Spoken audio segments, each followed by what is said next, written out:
کی محنت کے چھوٹنے کی وجہ سے ایمان اور یقین بنتا تھا کہ پالنے والے کون ہیں بھائی، روزی دینے والے کون ہیں بھائی؟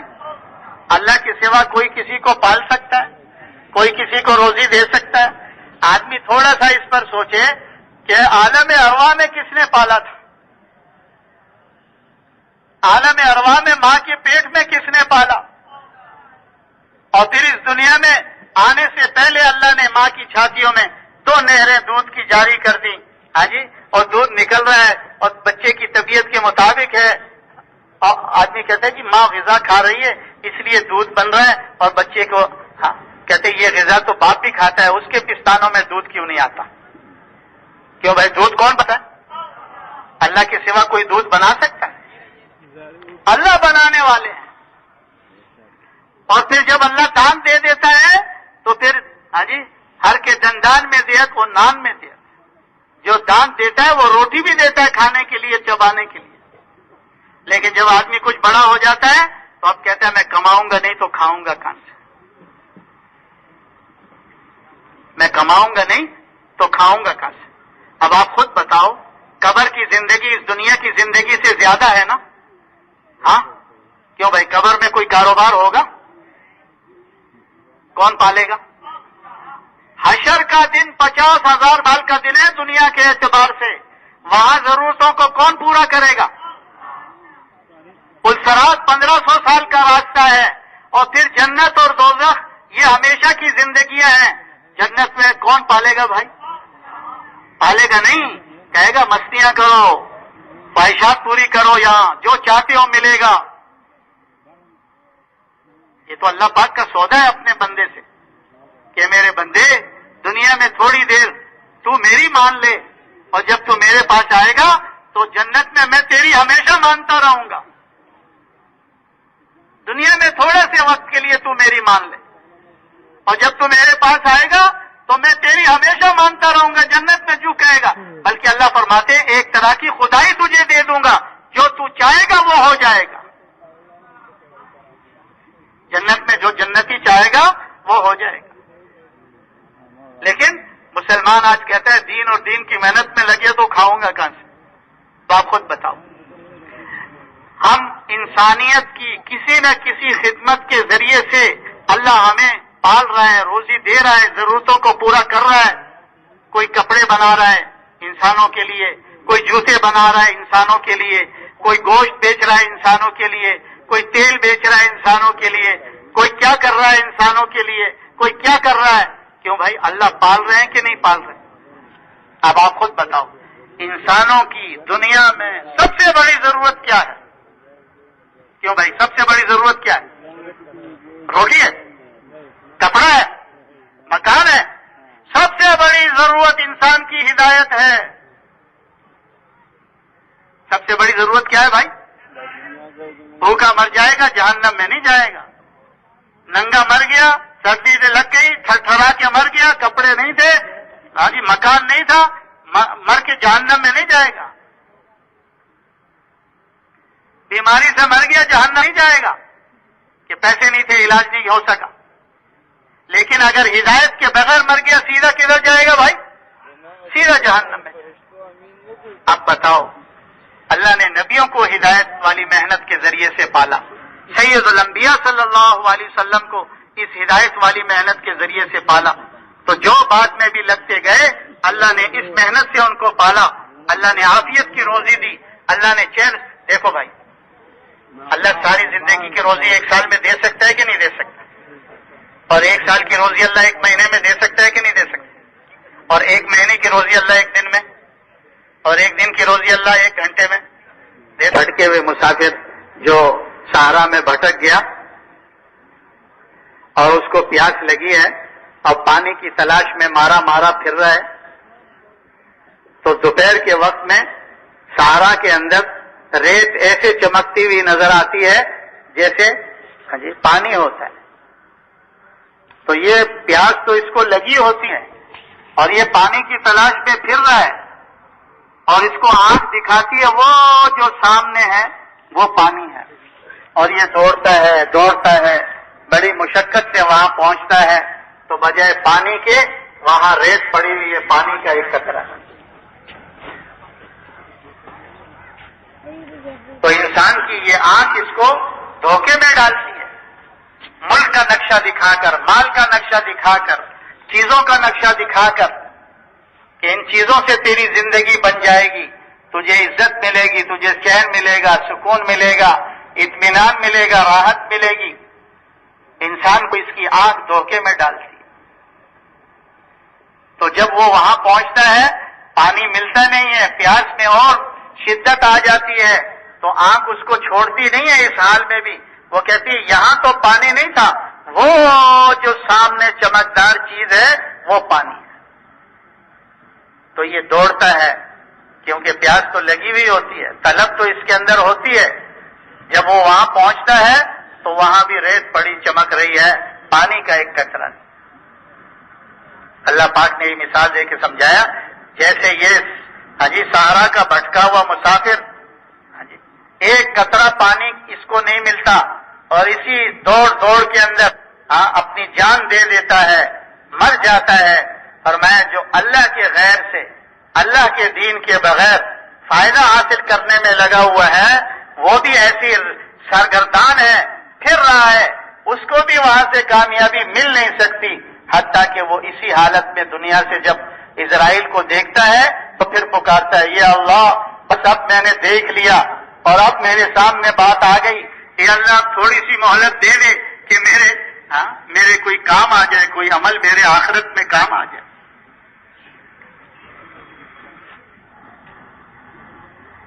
تو یہ دنیا کی خوشیاں، یہ دنیا کی راحتیں، یہ دنیا کی عافیت، یہ دنیا کی عزت، یہ موت پر ختم ہو جائیں گے. لیکن مومن کے لیے اللہ پاک موت سے جو کامیابی کا دروازہ کھولیں گے وہ کبھی ختم بند نہیں ہوگا، وہ کھلتا چلا جائے گا.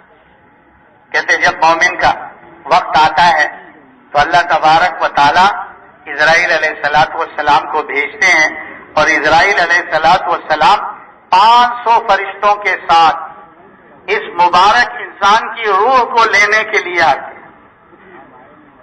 کہتے ہیں 250 فرشتے دائیں جانب کھڑے ہو جاتے ہیں اور 250 فرشتے بائیں جانب کھڑے ہو جاتے ہیں. اسرائیل علیہ السلام اس کے سر میں بیٹھ کر ٹھوڑی کے نیچے ایک خوشبودار رومال رکھ دیتے ہیں، اور پھر یہ جنت جو فرشتے ان کے ہاتھ میں جنت کے گلدستے ہوتے ہیں اس کی خوشبوئیں آتی ہیں، اور یہ فرشتے جنت کی نعمتوں کی، ہر فرشتہ ایک ایک نعمت کی اس جنتی اس مومن کو خوشخبری دیتا ہے کہ اللہ پاک نے تیری جنت میں یہ نعمت بنائی ہے، آخرت میں یہ نعمت بنائی ہے، آخرت میں اللہ نے نعمت یہ دینے کا وعدہ فرمایا ہے. یہ فرشتے اس کو خوشخبری سناتے ہیں.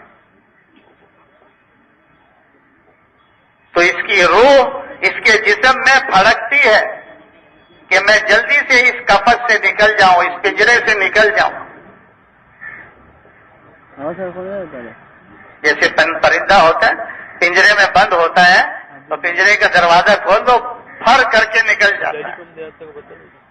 کہتے ہیں ایسی مومن کی روح اس کے جسم میں پھڑکتی ہے.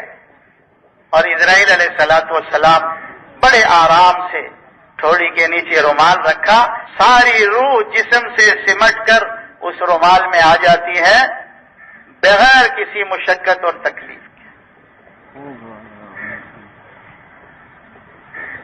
کہتے جب روح جسم سے جدا ہوتی ہے تو یہ روح انسان کے اس جسم کو دعا دیتی ہے کہ اللہ تیرا بھلا کرے، تو نے اللہ کے حکموں کو پورا کرنے میں جلدی کی، نبی کے طریقے پر زندگی گزارنے میں پابندی کی، تو نے اللہ کی نافرمانی سے اپنے آپ کو بچایا، جس کی وجہ سے آج میں کامیاب ہو کر جا رہا ہوں.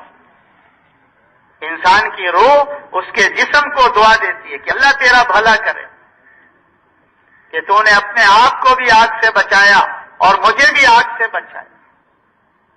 کہتے یہ جسم جو ہے یہ اس روح کو دعا دیتی ہے کہ اللہ تیرا بھلا کرے، تیری روحانیت کی وجہ سے، تیرا اللہ سے تعلق کی وجہ سے، تیرے نبی کی محبت کی وجہ سے تو نے ہمیشہ نیکی کی طرف سبقت پر مجھے ڈالا.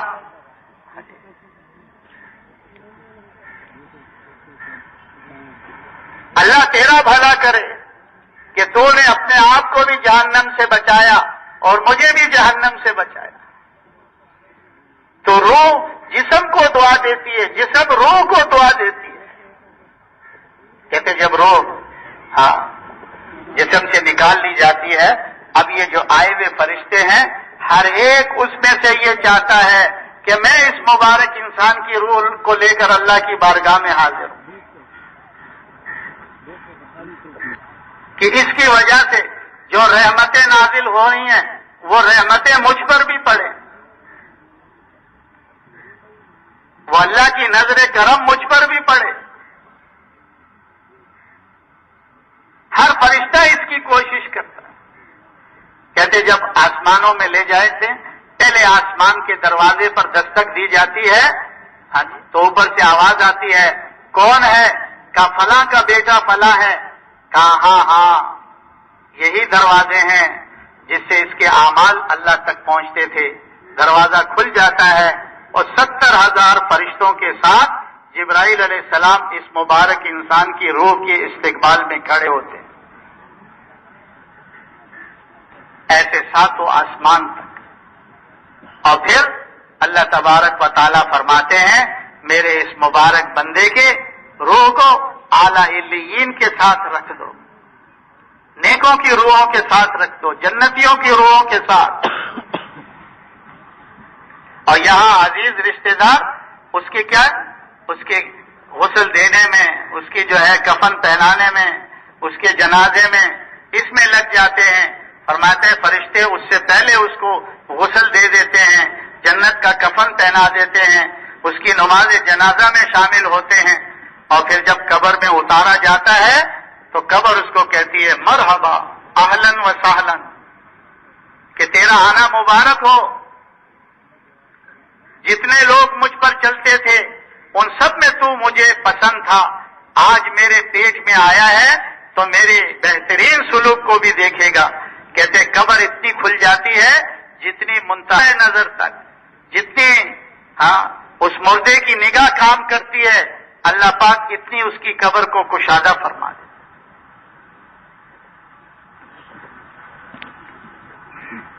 جنت کی کھڑکی کھول دی جاتی ہے، جنت کا بسترا بچھا دیا جاتا ہے اور اسے کہا جاتا ہے یہ ریسٹ ہاؤس ہے. عالم آخرت کے اعتبار سے کل اللہ سے ملاقات ہوگی حشر کے میدان میں، یہاں کچھ سستا لے، آرام کر لے.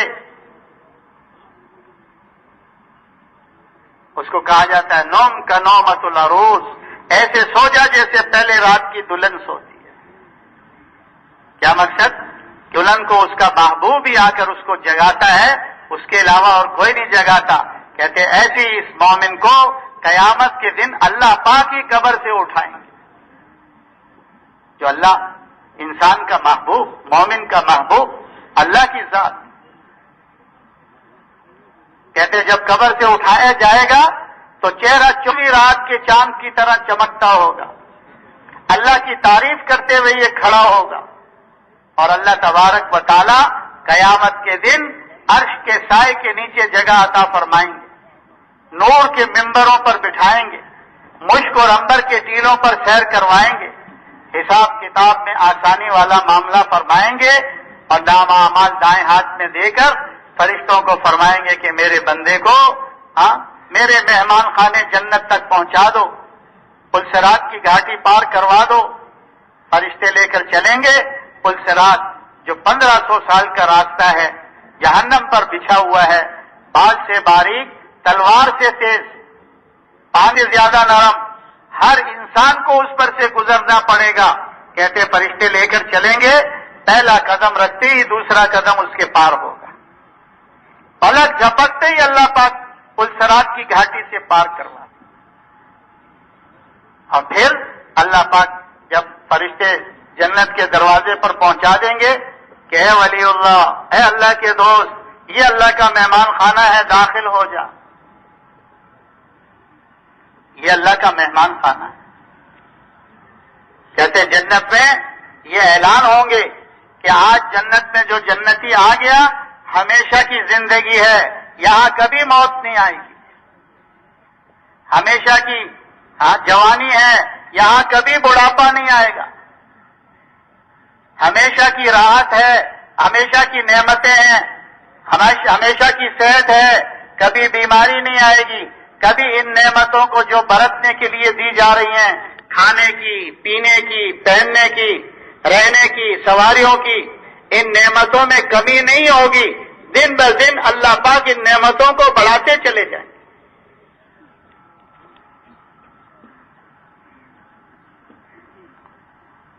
اور اسی کو اللہ تبارک و تعالیٰ نے بڑی کامیابی فرمائی کہ جو جہنم سے بچ گیا جنت میں داخل کر دیا گیا، جہنم سے بچا کر جہنم میں داخلہ کروا دیا، یہ انسان کامیاب ہو گیا۔ اور یہ دنیا کی تنگی، اللہ کی نافرمانی، اللہ کی دین کو چھوڑ کر جی چاہیے اور گاہی چلنے پر جو دنیا کی زندگی تنگ ہوئی، یہ تو تنگی تھوڑی ہے، یہ موت کے وقت اور اس پر بڑھا دی جائے گی۔ کہتے اسرائیل علیہ السلام آئیں گے اور فرشتے اتنی ڈراؤنی شکل میں، اتنی خوفناک شکل میں،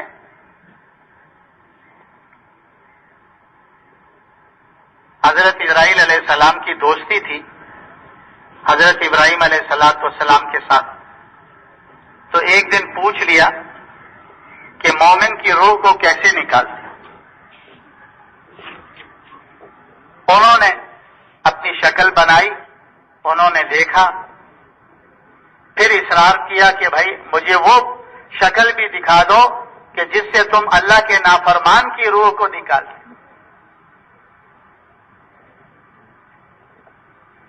تو اسرائیل علیہ السلام نے عرض کیا کہ خلیل اللہ، آپ اس شکل کے دیکھنے کا تحمل نہیں کر سکتے، وہ آپ کو برداشت نہیں ہو سکتی۔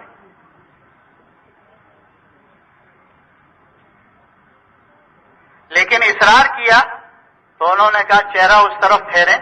جب چہرہ اس طرف کیا، انہوں نے اپنی حیت بدلی کہ جیسے آ کر نافرمانوں کی روحوں کو قبض کرتے، وہ شکل بنائی اور پھر کہا کہ اب میری طرف دیکھ لو۔ جب ان کی طرف ابراہیم علیہ السلام نے دیکھا تو دیکھتے ہی غش کھا کر بے ہوش ہو کر گر گئے۔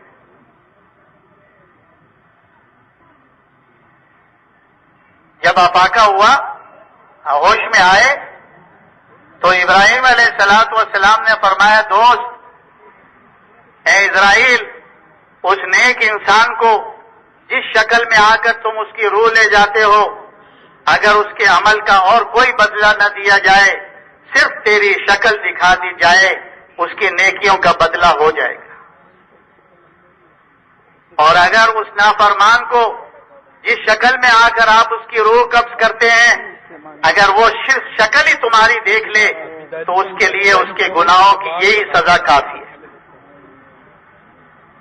اللہ ہم سب کی حفاظت فرمائے، سارے مسلمانوں کی حفاظت فرمائے۔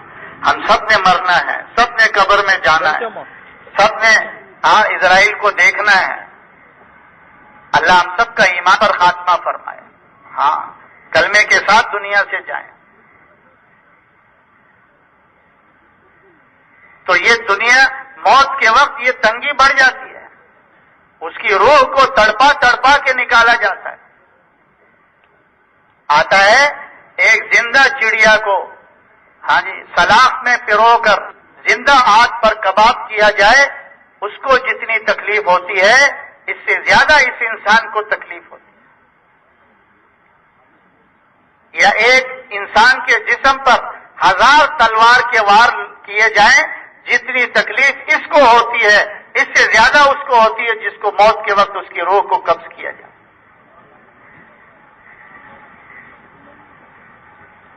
اور یہ تنگی کہتے جب اس کی جسم سے روح جدا ہوتی ہے تو روح جسم کو بددعا دیتی ہے کہ اللہ تیرا ناز کرے، تیرے زبان کے چٹکاروں نے، تیرے آنکھوں کی لذت لینے نے، تیرے کانوں کی لذت لینے نے اللہ کی نافرمانی میں لگا رہا،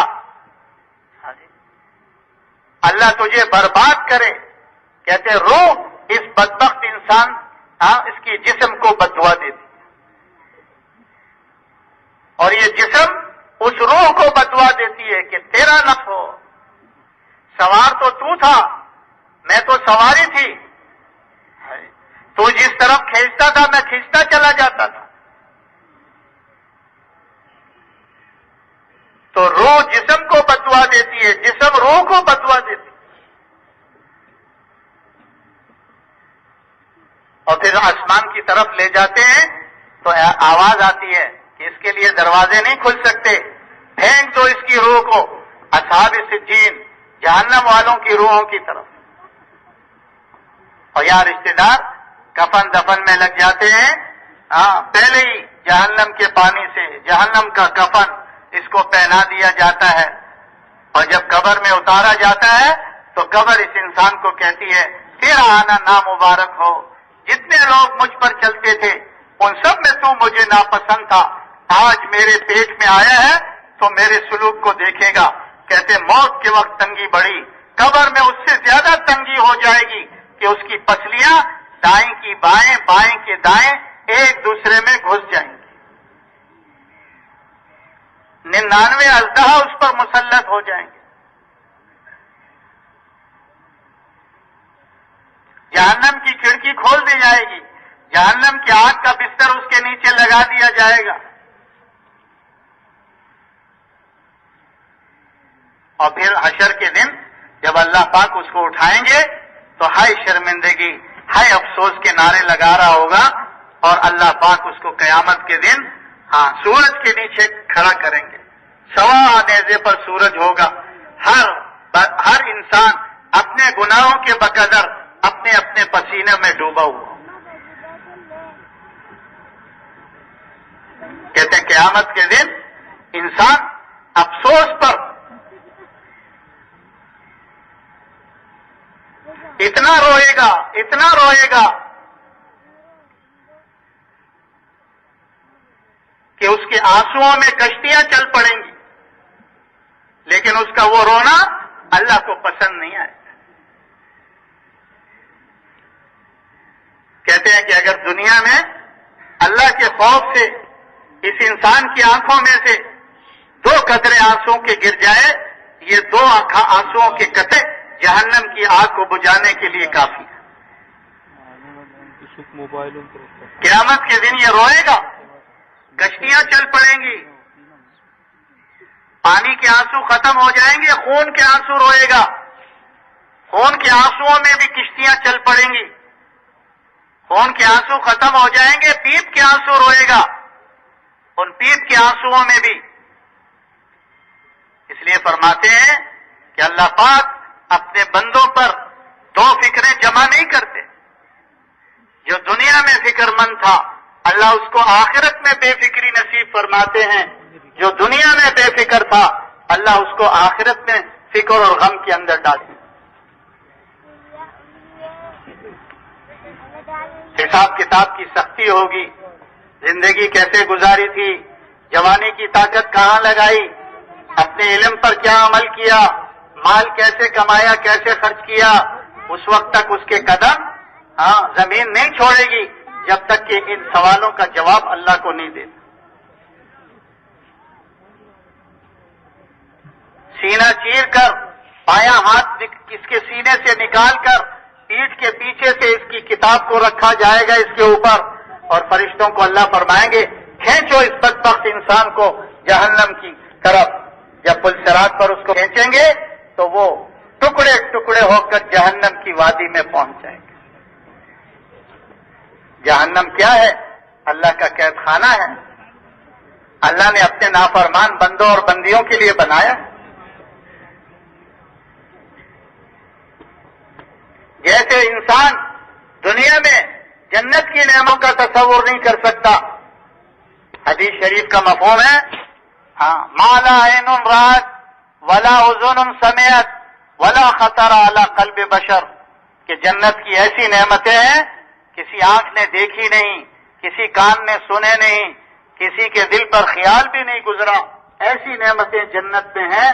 فرمائے اسی طریقے پر جہنم کی ہولناکیاں، جہنم کی مصیبتیں، جہنم کے عذاب، جہنم کی تکلیفیں انسان اس دنیا میں اس کا تصور نہیں کر سکتا۔ اس کا تصور نہیں کرنا. حدیث شریف کا مفہوم ہے جہنمی کو جہنم سے نکال کر اس دنیا کی آگ میں ڈال دیا جائے تو اس جہنمی کو اس دنیا کی آگ میں نیند آ جائے گی.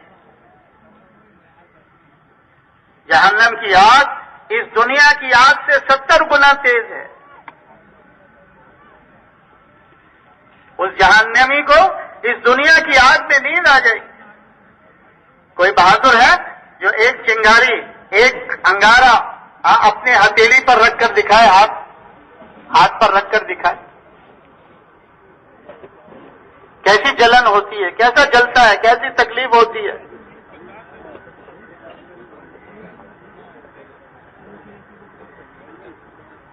تو میرے بھائیوں دوستوں بزرگوں، دنیا کی کامیابی بھی آخرت کی کامیابی بھی اللہ پاک نے دین کے ساتھ جوڑی ہے. دین کے بغیر نہ انسان کو دنیا میں کامیابی مل سکتی ہے نہ انسان کو آخرت میں کامیابی مل سکتی ہے. دین کے بغیر انسان دنیا میں بھی ناکام ہوگا اور آخرت میں بھی ناکام ہوگا. کہتے یہ دنیا کے جو مزے ہیں جو انسان اللہ کی نافرمانی کرتے ہوئے محسوس کرتا ہے، یہ آخرت کے جو جنت کے مزے ہیں ان کے مقابلے میں ایک قطرہ نہیں.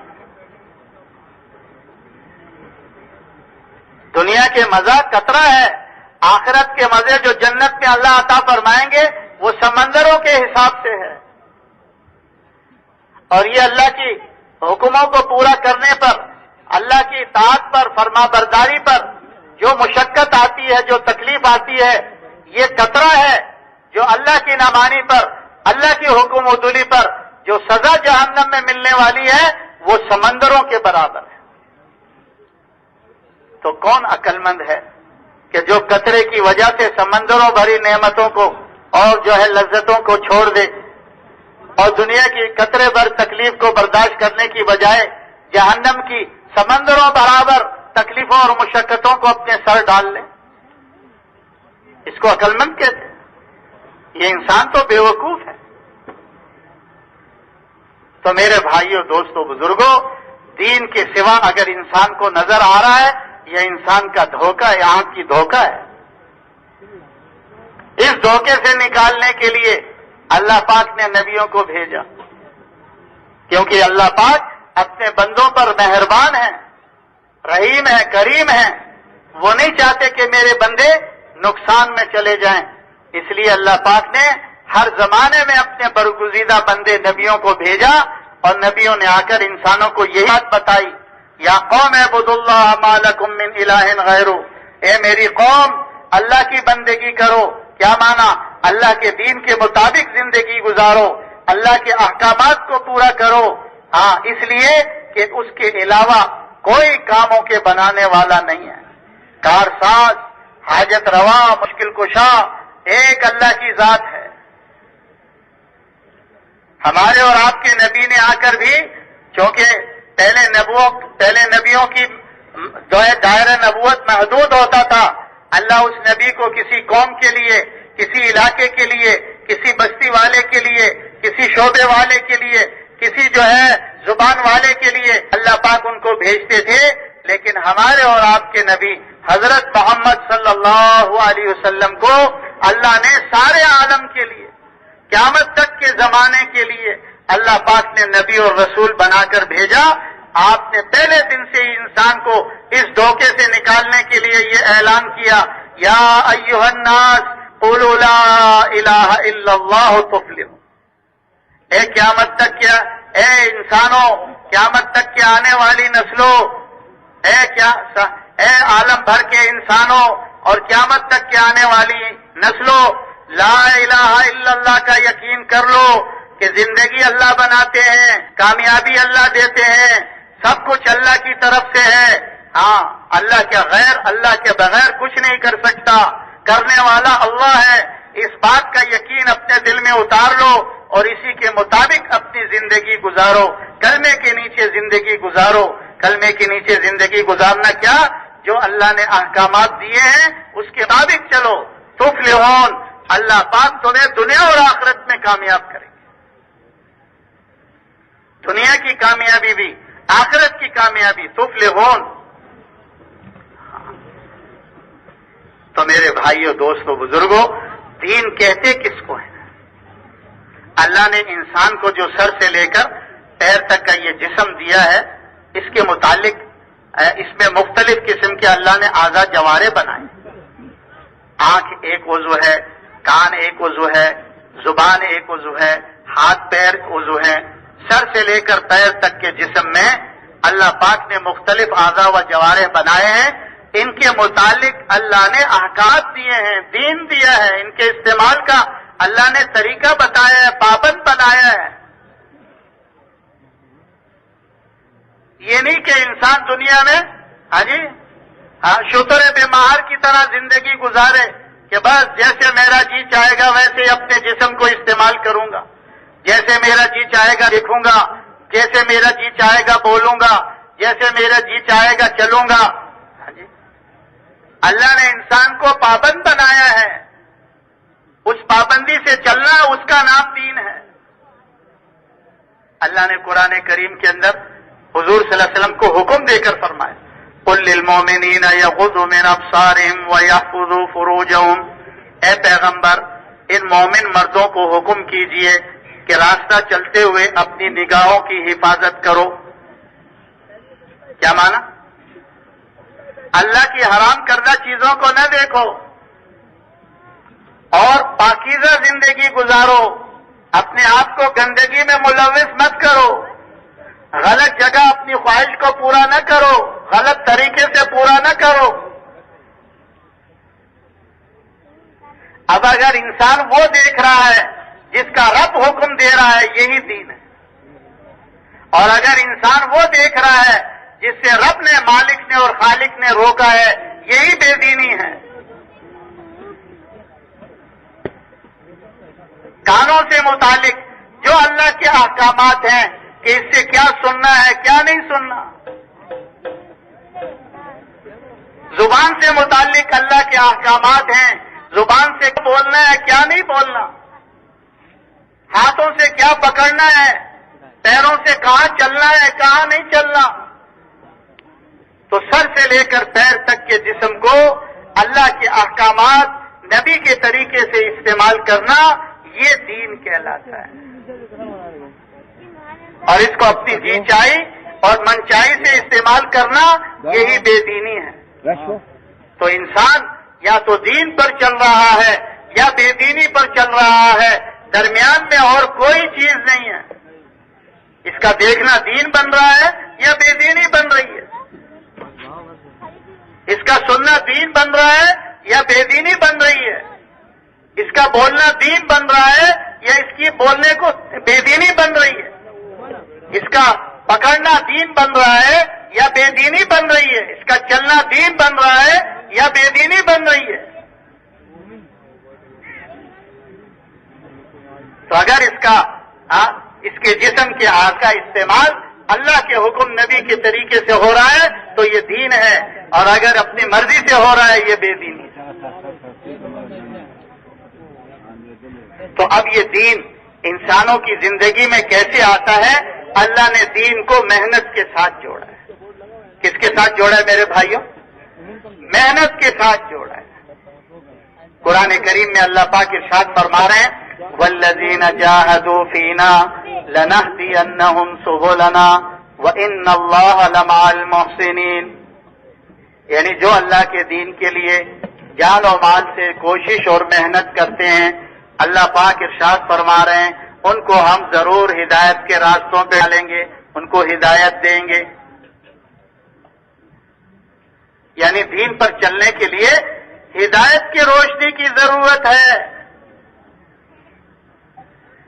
اس لیے کہ جب انسان کے دل کے اندر ہدایت کا نور آتا ہے تو پھر انسان اپنے خالق اور مالک کو پہچانتا ہے. خالق اور مالک نے جس مقصد کے لیے دنیا میں پیدا کیا ہے اس مقصد کو جانتا ہے کہ میں دنیا میں کس لیے پیدا کیا گیا ہوں، کیوں بھیجا گیا ہوں. اس انسان کو جس کا دل ہدایت کے نور سے منور ہے، روشن ہے، اس کو نیکیوں میں، نیک اعمال میں کامیابی ان آنکھوں سے نظر آتی ہے، اور اس انسان کو اس روشنی کے اندر گناہوں میں ہلاکت و بربادی ان آنکھوں سے نظر آتی ہے۔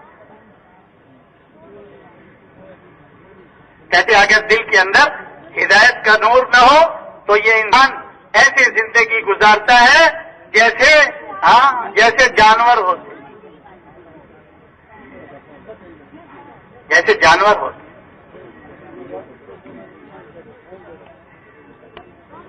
اس لیے کہ یہ جب دل کے اندر اندھیرا ہوتا ہے، شرک اور کفر کا اندھیرا، یہ تو ابد الآباد انسان کے لیے ہلاکت و تباہی کا راستہ ہے۔